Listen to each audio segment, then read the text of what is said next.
Très heureux de vous retrouver dans votre nouvelle chaîne Classic TV. Chers amis, chers internautes, ñu ngi leen di nuyu bu baax di leen jaajëfal di rafetlu ànd bi nga xam te nañ ko ànd ak waa Classic TV. Tey comme vous le savez, nous sommes dans votre émission Face à lui. Face à lui, c'est l'émission qui veut connaître votre star. Tey nag on est un peu particulier parce que ki ñu dem seeti jeune la. Donc tey ñu ngi Zac Mbao. Comme vous le savez, l'objectif c'est Zac Mbao d'abord. Donc tey ñu ngi fi nga xam te ne mooy Capec. C'était Capec. Zac Mbao seeti benn jeune. Un jeune modèle de la jeunesse. Un jeune qui s'est battu pour sa localité. Un jeune, un acteur de développement. Ñu gën ko xam ci turu Meissa Ngom. Am ñu koy wax Samay Ngom. Donc avant dara nag, les amis, on vous prie s'il vous plaît d'aller vous abonner dans votre chaîne Classic TV et n'oubliez surtout pas de cliquer sur la bande de notification. Donc grand Meissa ñu ngi lay nuyu waa Classic TV. PMD maa ngi lay fay di dalal waa Classic TV fii ci cité Darou Salam Capec. Donc grand Meissa ñu gën ko xam ci Samay Ngom. Donc muy jeune, un modèle de la jeunesse xale yëpp bëgg ko macha allah donc tey ñu yow lañ seet si bëgg am ak yow waxtaan bu am solo mais tey avant tout dañoo bëggoon xam tey grand Meissa quelle est votre lecture sur la situation de Zac Mbao parce que gis nañ ne Zac Mbao amul infrastructure benn terrain de football moo fi am jeunes yëpp si la ñuy footballé donc tey tali yi gars yi ñu ngi koy defar mais ba léegi parewul donc il y a pas de présence d'autorité ici donc tey situation boobu noonu Meissa la nga si xalaat. D'abord damay leen di sant yéen waa Classic TV ci choix bi ngeen porté ci sama modeste personne pour ñëw def ak man interview bi donc maa ngi leen ciy gërëm bu baax pour dellu si ci sa question loolu damay nekk à l'aise pour répondre ci parce que Zac Mbao mën naa ni ci ñi fi njëkk a dëkk ci laa bokk parce que depuis 1997 laa dëkk Zac Mbao 97 ak léegi mine de rien ça fait 22 ans.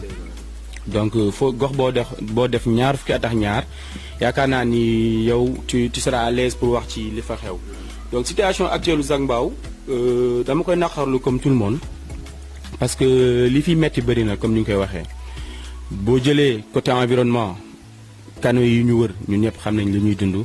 boo jëlee côté sécuritaire ñëpp xam nañ ni sécurité léegi ci Zac bi ça fait défaut. boo jëlee également enclavement parce que depuis 2 ans ñu ngi suivre ay travaux yoo xamante ni kenn xamul fan la yem avancé wul bàyyiwul mu tëj Zac bi xoj ko amuñu fu ñu jaar génn amuñu fu ñu jaar dem. côté sport également benn terrain lañu am au niveau de la Zac y en avait plusieurs mais malheureusement Sénégal saaxee nañ ko yenn terrain yi ba ñun jeunes yi instant bi benn terrain lañu am pour 3 ou 4 ASC yoo xamante ni moom la ñuy partagé donc loolu bokk na ci li nga xamante ni ñu ngi koy ñaawlu ñun ñu dëkk ci Zac bi absence autorité yi également pour daanele foofu parce que bëri na ñoo xamante ni tey boo ñëwoon nga dugg ci kër yi nga ne leen kan mooy maire Zac asfala maire Mbao commune Mbao donc ñu bëri xamuñu ko donc mën nañ ni Zac Mbao moom mooy les parents pauvres de la Zac donc loolu noonu tamit bokk na ci li nga xamante ni en tant que jeune suñu combat lay nekk incha allah pour que ñu gën a représentatif au niveau de la mairie de Mbao incha allah. macha allah mais tey ñi ko xam tey Meissa ñu ngi ko xam si Asec Salam donc tey Meissa il est plus connu comme nit ñi si Meissa président Asec Salam et on a eu que ni les échos que ni Asec Salam a duré plus de 20 ans parce que 20 ans d'existence du lu ndaw yàgg na macha allah donc tey Meissa qu'est-ce que ça vous fait yow nga porter drapeau boobu nekk président ASC bu mag bu toll na Asec Salam. Sensation bu rëy parce que Asec Salam ñu ko créé en 1998 donc am na 21 ans ci ren man mii di wax ak yow nekk président tey foofu laa footballé cadet donc sol naa maillot cadet Asec Salam sol maillot senior Asec Salam takk capitaine Asec Salam donc tey su ma nekkee président Asec Salam donc mbégte wala fierté gënu rëy loolu. donc fierté la ci man vraiment ma occuper fonction yi au niveau de l'ASEC. waxee mais tey li nga xam te ne moom lañ bëgg xam comme ñun ñi la xam donc dañuy xam Meissa président Asec Salam mais tey ñun dañu bëggoon xam kan mooy Meissa donc tey kan mooy Meissa c'est difficile de parler de soi mais tey en quelques mots tey Meissa bu ñuy mën wax lan la Meissa di wax kan mooy Meissa. bon comme ni nga ko waxee c'est très difficile nga wax ci sa bopp mais Meissa c'est juste un jeune de 33 ans qui est né à Khombole mais qui a grandi ici au niveau de la Zac donc qui a fait ses études secondaires au niveau de Rufisque. Par la suite, à l'université, j'étais à la faculté des sciences économiques et de gestion où j'ai eu ma maîtrise, foofu laa amee maîtrise. Après ci laa def concours ENAM bi dugg école nationale d'administration, donc foofu laa génnee en tant que contrôleur des impôts et des domaines. moom laay occupé depuis plus de 10 ans. Donc voilà, en résumé li ma mën a wax ci man quoi. mais tey mais nag nga nekk président ASEC Salam di nekk benn tâche bu lourd comme tey président ASEC Salam ASC bu mag la ASC boo xam te ne tey dafa duré donc tey mooy sa élection ASEC Salam bi nu mu demee. waaw bi ñuy ñëw à la tête de l'ASEC dañu fekk ni toog nañu pratiquement 7 ans yoo xamante ni nawetaan amul woon. parce que nañu fàttali ni ñun ñu ngi joué au niveau de Rufisque donc stade bi ñu doon defar taxoon na ñu ajoon nawetaan yi pour une durée de 7 ans donc bi ñu ñëwaatee donc il a été question de renouveler le bureau donc man dama jugoon rek dem AG comme tout le monde parce que convoqué nañu assemblée générale man ma dëkk ci koñ bi donc yoon la woon que ma dem teewe ko mais bi ma demee à ma grande surprise jeunes yëpp ñoo jug ak sage yi cité bi ne ma ren moom pexe amul donc yow yaay nekk président donc comme l'honneur ne se refuse pas donc ma ni pourquoi pas ci la nangoo endossé costume président boot équipe bi yàlla defal ñu ci ay ndam. bon tey kon élection amul mën nañu wax ne élection amul donc Moïse a été désigné. élection am na sax mais à l'unanimité donc élection la boo xamante ni benn candidat moo amoon tout le monde a voté pour la même personne donc élection la woon mais bon c'était gagné d'avance quoi en quelque sorte. ok macha allah donc tey ASEC Salam ñu suivre ko mu def benn sacré daaw année passée donc ñuy préparer ren aussi tamit seen participation si nawetaan yi donc tey ASEC Salam cadet senior final zonal ñu jël ko ñoom ñaan ñëpp dem départemental sacre boobu noonu presque duñ koy bari di gis si nawetaan donc tey yéen loolu lan la. waaw question buy ñëwaat tontu naa ci tontuwaat en fait différence bi pour man ci loo gis mooy déjà ñëpp booloo nekk benn xàccandoo dóorandoo mën naa ni daaw lii ñu gën a may ñu def jaloore am ndam loolu ci la bokk loolu mooy lu jiitu après loolu peut-être da ngay teg benn organisation boo xamante ni dina la permettre yow nga atteindre ses objectifs am dajale les ressources nécessaires voilà ak tout ce qui s'ensuit mais li ci ëpp solo mooy mbooloo bi li ñu am daaw mbooloo moo ñu ko may. mbooloo moo leen ko may mais tey aussi tamit bu ñu xoolee ASEC Salam tey ni ñu doon footballé c'est effectif bi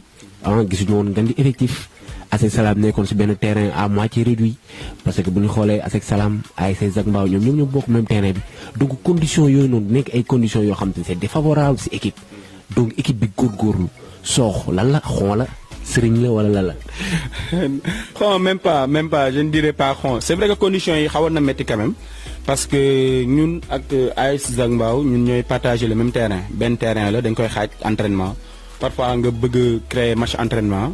ak beneen équipe doo ko mën def parce que beneen ASC bi mu ngi entraîner à côté donc loolu lépp ay contraintes la woon yoo xamante ni ñu ngi ko doon sooxaale daaw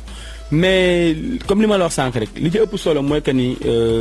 yàlla day jàppale souvent ñoo xam dañu booloo mu sincère ñu nekk benn daaw ñëpp dañu booloo nekk benn xàccandoo dóorandoo xam naa loolu moo waral suñu borom meñu ndam ñaan nag du ñàkk nit moom yaakaar naa jullit moom lépp lu muy dugg ak ku du jullit sax dina day ñaan sabablu loolu def nañ ko ñaan nañu li ñu war a ñaan mais li ci ëpp solo mooy liggéey bi te daaw mais il paraît que ni ASEC Salam dafa bëgg xon gars yi ñu ngi koy wax gars yi nee nañ ndox yu dul jeex la ñuy gis stade bi. waaw ndox moom xam nga ndox moom fu muy dal fu ne rek xéewal la waaw xéewal la du dara ndox yi du dara xéewal la et puis xam nga da doon tàng donc da doon laaj nga sottee ko ndox bi tuuti. mais ñun liñ dégg mooy président bi en personne mooy sotti ndox lu grave. waaw no président bi xam nga day tàng stade tàngaay bi day metti ak coowal yeex yooyu des fois nga poussière xam nga day baax nga sotteeku ndox tuuti loolu rek la mais du leneen. macha allah mais tey nag ngeen ñëwaat parce que sacre bi ngeen def donc tey vous êtes attendu xam ngeen ko donc tey xam ngeen ni ñëpp yéen a ñuy xaar tey ñi gars yi ñu naan comment on va faire pour contrer ASEC Salam donc tey yooyu noonu yëpp tey nan la ko ASEC Salam coach yi président bi psychologiquement nan ngeen koy waajee. waaw effectivement équipe yaakaar naa bu ñëwee ci benn saison mu def lu pratiquement kenn mësul def ci zone bi jël cadet ak senior doublé ko ci benn takkusaan nga dem départemental ba demi-finale cadet ak senior donc amuloo benn yoon défaite sur presque 18 matchs joués benn défaite nga am wala ñaar cadet ak senior te série de penalty la donc loolu bu amee yaakaar naa boo ñëwaatee déwén day gën a metti parce que tu seras l'équipe à battre mais nag nous sommes conscients de ça donc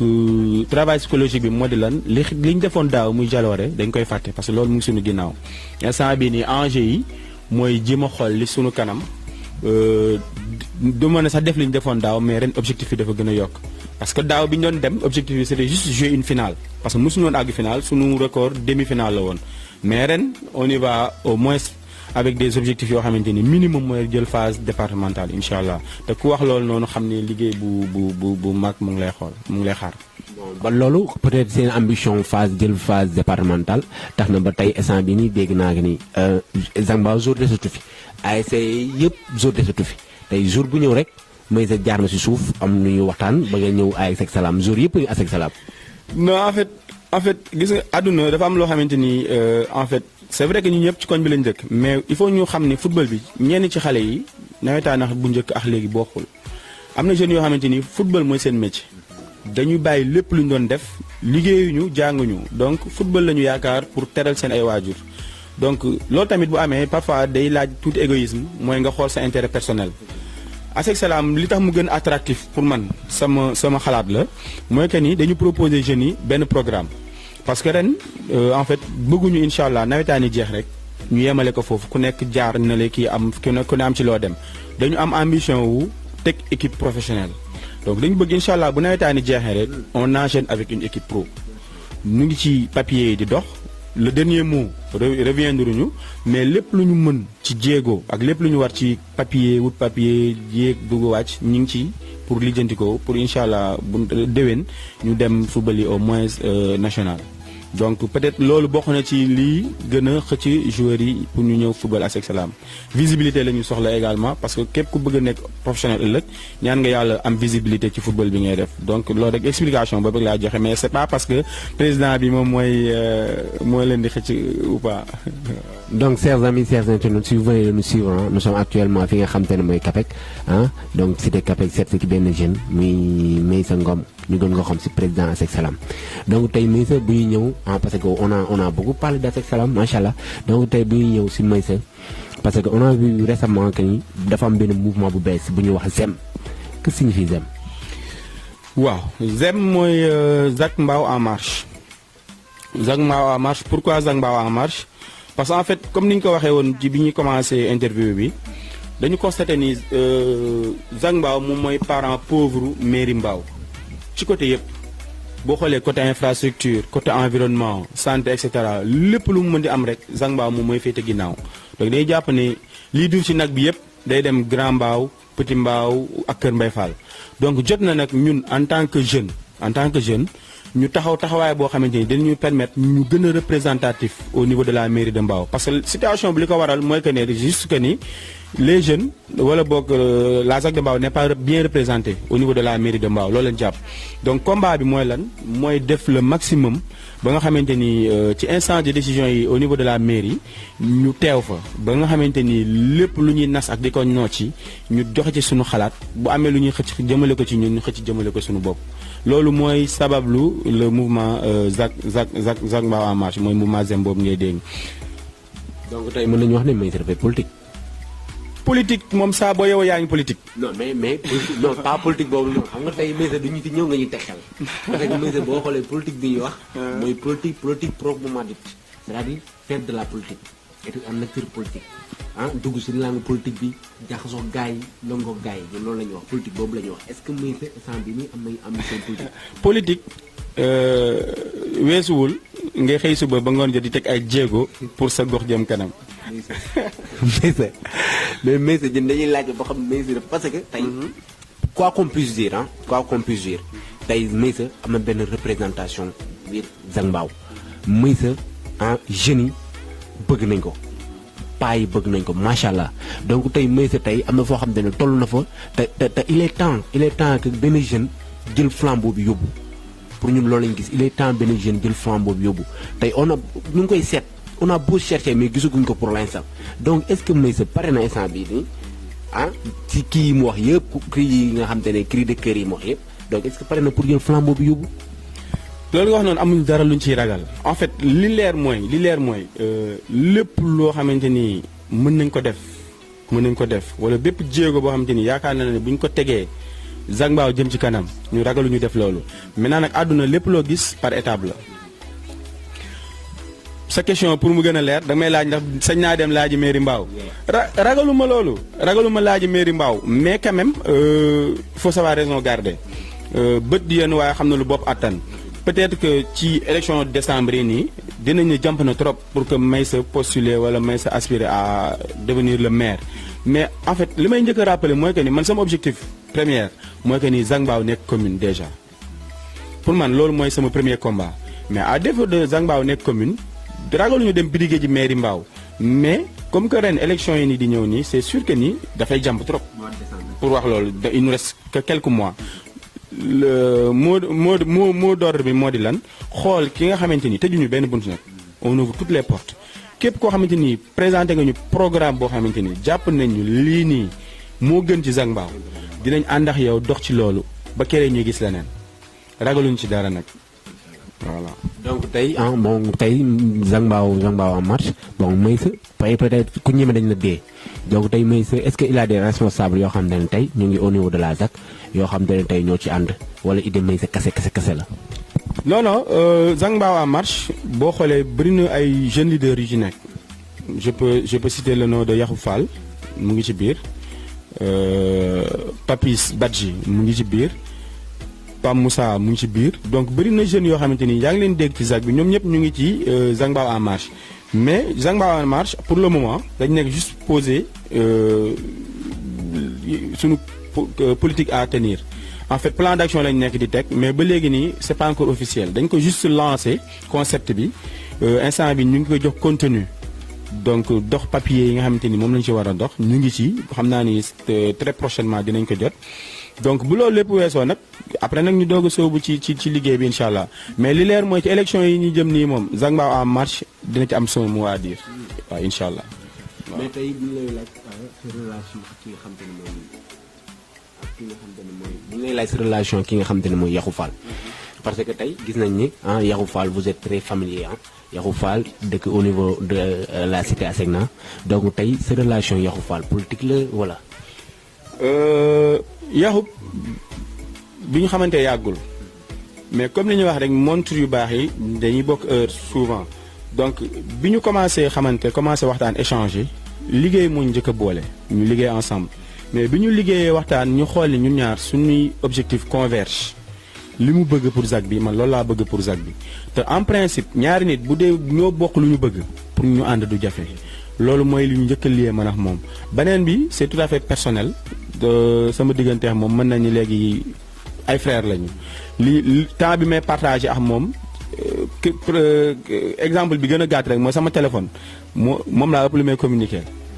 ñu ëpp lu ñu échanger message ñu ëpp lu ñuy waxtaan donc loolu rek ça prouve que ni am na lu ñu lié. waaw donc nit ku baax la ku bëgg Zac Mbao koo xamante ni Zac Mbao jaral na ko lu ne sacrifice bu nekk def na ko pour Zac bi man su ma gisee jeune boo xamante ni il est engagé aussi engagé que moi pour ma ànd ak moom du nekk benn problème te en delà des considérations yi nga xamante ni sama xarit la wala leneen mais intérêt Zac bi bokk na ci lu ñu njëkk a boole. donc tey yéen seen ànd intérêt Zac bi mooy primé quoi en fait mais tey léegi bu ñuy wax si Zac Mbao bon si nawetaane parce que tey gis nañ ni récemment am na ASC Renaissance donc di suñuy frère waa Renaissance am na Asec Salam sa ASC donc am na ASC Zac Mbao tey dundun bi c'est-à-dire que ni ASC yi donc c'est compliqué parce que tey ku si nekk mu ngi défendre couleur ASM ku si nekk tamit mu ngi xeex si booram donc tey nan ngeen di dundee ASC yooyu nekk au niveau de la Zac. d'abord damay féliciter waa ASC Renaissance ci seen formation bi ñu def en fait daaw pour fàttali tuuti rek bi ñu reprendre compétition bi ñëwaat pour entraîner waat au niveau terrain Zac Mbao xawoon na am ay tuuti xëccoo parce que ASC bi fi nekkoon muy ASC Zac Mbao bon comme que tamit depuis 7 ans ñoom ñoo fi nekk jaadu la woon aussi peut-être ñoom ñu yaakaar ni yëf yi ñoom ñoo ko moom mais ci samay biir wax li ma la doon wax toujours mooy que ni dinañ toll jamono boo xamante ni ci biir Zac Mbao koñ bu nekk mën na am ASC te loolu noonu yaakaar naa ni mu ngi commencé ñëw y avait que ay Zac Mbao ASC Salam ak ASC Cap peut-être ASC Cap ñoom amuñu problème boobu parce que am nañ seen terrain peut-être voilà ñoom xaw nañ isolé tuuti mais ñun suñu cadre bi ñu nekk nii ëllëg cité ASECNA mën nañu am ASC cité police créé ASC même niveau CAPEX sax mën nga am ñaari ASC parce que di nga gis boo demee Tëngéej di nga gis ñaari ASC yoo xamante ni benn tali mu leen di séparé donc loolu lépp bu mu nekk blocage lépp solo mooy ñi nga xamante ni ñoom ñoo ciy war di waxtaan à chaque fois nañuy toog di ci échanger pour réeroo bañ a am waxtaan fu mu am rek réeroo du fa am mais waxtaan bu amulee rek seytaane day dugg après mu indi yeneen problème mais man li may ñaan mooy ñun ñëpp ñu toog ñu waxtaan xam ni terrain bi ñun ñëpp ñoo ko bokk. On est appelé à cohabiter ensemble kenn moomu ko ñun ñëpp ñoo ko bokk donc forcément il faut ñu toog autour d'une table ñu waxtaan ci. bon donc tey daaw ñu ngi lay suivre parce que daaw gis nañ ni donc ASC Salam bi ASC Zac Mbao cadet bi demee final donc gis nañ si jour regroupement nga ñëw si foofu au moins réconforter gars yi nekk ak xale yi am ay affaires yoo xam te ne peut-être wax nañ ñu ma ne yóbbu nga ko fa donc ñu koy saluer aussi donc tey ça montre que ni am na benn cohabitation bu seen bu si nekk seen diggante. Effectivement donc loolu li ko waral juste mooy que ni Meissa du Meissa bu ASC Salam rek c'est vrai que je suis président ASC Salam mais avant may nekk président ASC Salam dama nekk doomu Zac Mbao te mënu ma nekk doomu Zac Mbao beneen ASC Zac Mbao dem di football wala di compétir ma bañ ci dugal sama loxo daaw dama doon seetaan ni match senior ASC Zac Mbao yëpp su ma ci mënee dugal sama loxo ma dugal ko ci de même chose match cadet yi également donc loolu sama rôle la en tant que jeune boo xamante ni peut-être tu es un exemple pour certains. donc tey fi nga xamante ne foofu lay tëjee rek mooy tey donc tey Meissa boo gisee xale yëpp bëgg la xale yi def la seen biir xol donc tey ñëw nañ sa biir kër gis nañu fi dafa fees xale yëpp ngi fi donc qu'est-ce que ça vous fait tey xale yëpp dellu ñëpp nekk derrière Meissa. D'abord sant yàlla bu baax parce que du sama njàmbaar du sama mbaax peut-être surtout suñu borom moom moo waral xale yi gis seen bopp ci man. donc ak aussi ànd bu sincère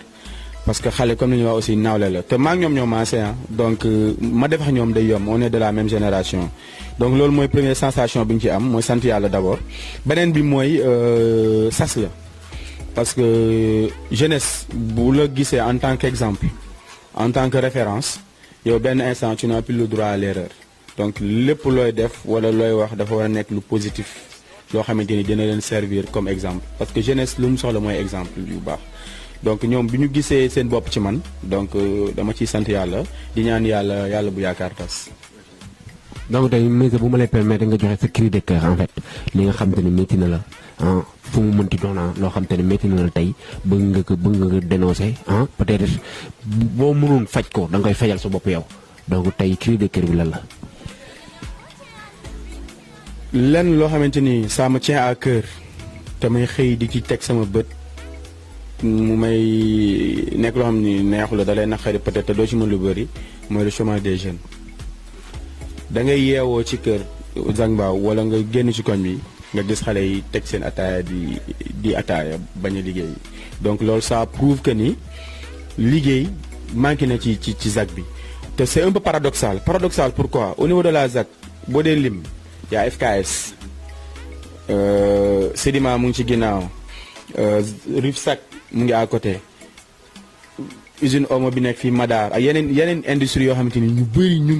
ngi ci Zac bi mais malgré tout ça jeunesse su Zac bi gisuñu ci seen bopp donc RSE bi ñuy wax mooy responsabilité sociétale des entreprises donc dese naa dox ci Zac Mbao boo xoolee ci samay publication ci réseaux sociaux yi maa ngi koy dénoncer jot na que sociétés yi nga xamante ni ñu ngi au niveau de la Zac de Mbao ñu góorgóorlu ci emploi des jeunes de la Zac en priorité loolu bokk na ci li nga xamante ni sama combat lay nekk incha allah te lépp lu ma ci mën pour loolu noonu dinaa ko def parce que jeune boo ko bëggee dimbali doo ko jox mu jënd ataaya doo ko jox jean bu mu sol doo ko jëndal dàll mu sol doo ko jox xaalis mu dem dépenser ko ci 2 jours da nga koy wutal loo xam def ciy jàpp mu mën a suturlal boppam ba yow dootoo soxla yow nga koy may dimbali ay waajuram. en fait li nga xamante ne moom la ñuy wax que ni nit ki boo koy bul ko may jën mais jàngal ko nag c'est vrai waaw macha allah donc tey Meissa tey bon l'émission tire à sa fin en fait donc ça a été un plaisir ñu accueillir la tey donc le mot de la fin si projet yi nga ñëw aussi tamit si projet yi nga xam te ne Meissa am na ko si biir Zac Mbao wala au delà de Zac Mbao. donc mot de la fin damay d'abord féliciter leen parce que yombul ay jeunes am fitu teg structure bu mel nii donc dama leen di féliciter di leen encourager parce que xam naa ni yombul tout début est difficile donc gën leen serrer la ceinture gën a ñafe xam ni àdduna dara xëyul sotti compte boo gis comme ni ñu koy waxee ci benn la commencé yéen a ngi ci yoon bi macha allah ñu ngi leen di ñaanal ba Classic TV dem ba nekk chaîne télé ngeen recevoir ma incha allah ci seeni plateau. donc beneen point bi sama projet du lenn lu dul développement de la ZAC man en fait pour le moment parce que faut jamais dire jamais pour le moment lépp li nga xamante ni moom ma soxal mooy lu jëmale Zac Mbao kanam lépp loo xamante ni jàpp naa ne wala gis naa ni Zac Mbao loolu moo ko jëmale kanam rek ci loolu laay dox loolu mooy sama projet de société pour le moment incha allah. donc macha allah les amis les internautes vous l'avez suivi tey ñu ngi woon ak ki nga xam te ne mooy Meissa Ngom ñëw ba fi nga xam te ne mooy këram Capec donc tey ça a été un plaisir ñu nekk ak moom donc tey c'était Classic TV c'était votre émission Face à lui ki lañ ko doon présenté mooy seen xarit PMB donc c'est ça donc Face à lui ni lay demee saa su nekk tous les 15 jours vous aurez un autre numéro de Face à lui donc l'objectif c'est ça Zac Mbao d'abord tey avant d'être national il faudra être local moo tax tey on a porté notre choix si li nga xam te ne mooy Zac Mbao di remercier toute l'équipe technique de Classic TV à savoir Ahmed le grand caméraman Ado le grand monteur et Mame Cheikh Tidiane Dramé le directeur des programmes di jaajëf bu baax a baax képp koo xam te ne mu ngi yeewoo Zac Mbao waa Capec waa Renaissance waa ASC Zac Mbao donc tey di wax ne tey lépp benn la ku si gagné rek c'est la ZAC qui gagne donc tey ku si mënti dem Zac Mbao ngay représenté di jaajëfal ñëpp di kontaan si ki nga xam te ne mooy Meissa c'est un modèle aussi di wax ne aussi tamit xale yi ils ont des références parce que ku si mel ni Meissa ku si mel ni Yaxub keneen ak keneen donc ay références lañ si ñi nga xam te ne ñooy waa Zac Mbao di wax ne aussi tamit veuillez abonner sur votre chaîne Classic TV di jaajëfal ñëpp di jox rendez-vous dans un autre numéro et d'ici là prenez bien soin de vous.